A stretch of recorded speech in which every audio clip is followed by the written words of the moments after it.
In France, Chandler is afraid that he will end up lonely like Mr. Hackles. I believe he's not alone in that fear. Recently, an app has gone viral in China, and it's called Dead Yet. Sounds a little bit morbid, right? The app is designed for people who live alone, and its function is super simple. Like, every 2 days, you check in on time, click a huge button so that the app can make sure that you're still alive. And if you don't, then it will contact someone that you save as your emergency contact, telling them that you might be in trouble. Well, apps with this function have existed before, but they have never really gained popularity. So why this one? It's the name. It's blunt, offensive.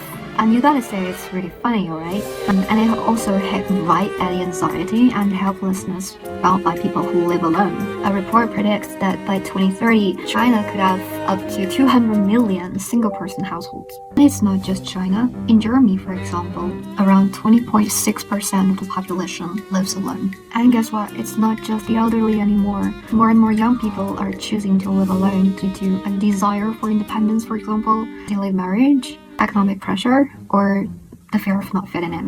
And when people live alone, especially in tough situations, there will be a universal fear. The kind of fear that creeps in when you're sick or facing an accident. Like, what if I die and no one notices? What if I decay in a rented apartment and no one notices for days? Although the app might contact emergency contacts for you, but still it's not enough. What if you really need help? I mean, the emergency contacts cannot do everything for you, right?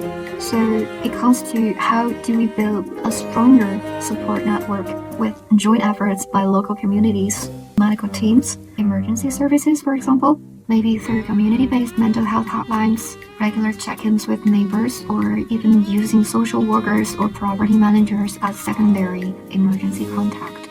So we need a system to make sure that people don't fall through the cracks. Let me ask you, are you living alone? Do you know someone who does? What else do you think people who live alone might need? And what kind of help your community are providing for those who are living alone?